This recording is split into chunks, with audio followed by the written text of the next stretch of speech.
பேசிக்கலாக professional life வந்து உங்களுக்கு மேஷத்துக்கு ரொம்ப அற்புதமாக இருக்கும்னு சொல்லலாம். ஏன்னா 4ஆம் இடம் அப்படிங்கிறது சுகஸ்தானம்னு சொல்லுவோம். அந்த சுகஸ்தானத்தில் குரு போய் உட்காந்துருக்கும் போது திரிகோணத்தில் சனி உட்காரும் பொழுது ஆட்டோமேட்டிக்காக சுகத்தை கொடுப்பான் அப்படின்னு சொல்லலாம். குரு ஒத்தனா இருந்தான்னா கெடுத்துருவோம். இப்போ குரு உங்களுக்கு ஒத்தையா இல்லாமல் கடவுளாக பார்த்து கொடுத்த வரம்னு சொல்லலாம்.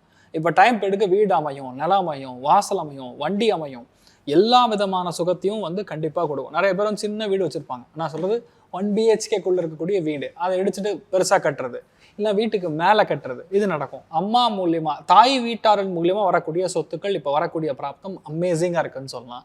ரெண்டாவது, என்னதான் சொன்னாலும் லாபஸ்தானத்தில் ராகு உட்கார்ந்துருக்காரு. நண்பர்களை எவ்வளோ தூரமாக வைக்கணுமோ அவ்வளோ தூரமாக வைக்கணும். மூத்தவங்களை எவ்வளோ தூரமாக வைக்கணுமோ அவ்வளோ தூரமாக வைக்கணும். ராகு கனெக்ட் ஆகிடுதுன்னா அவங்க மூலியமாக சண்டை வரும், நண்பர்களுக்குள்ள பிரிவு ஏற்படும், கால் முட்டியில் அடிபடுறதுக்கு சான்ஸ் இருக்குது. அதே மாதிரி நிறைய பேருக்கு பார்த்தீங்கன்னா விட்டமின் டெஃபிஷியன்சி, சனி தொடர்புகள் தான் அனீமிக்காக இருக்கிறது. அதாவது இரும்புச்சத்து உடம்புல வந்து கரெக்டாக இல்லைன்னா என்ன நடக்கும், அந்த மாதிரி பிரச்சனைகள் கொடுத்துட்டு இருக்கோம். இந்த மாதிரி மனசு லெவல் இருக்கக்கூடிய பாதிப்புகள் எல்லாமே ஃபர்ஸ்ட் கிளியர் ஆகிடும்.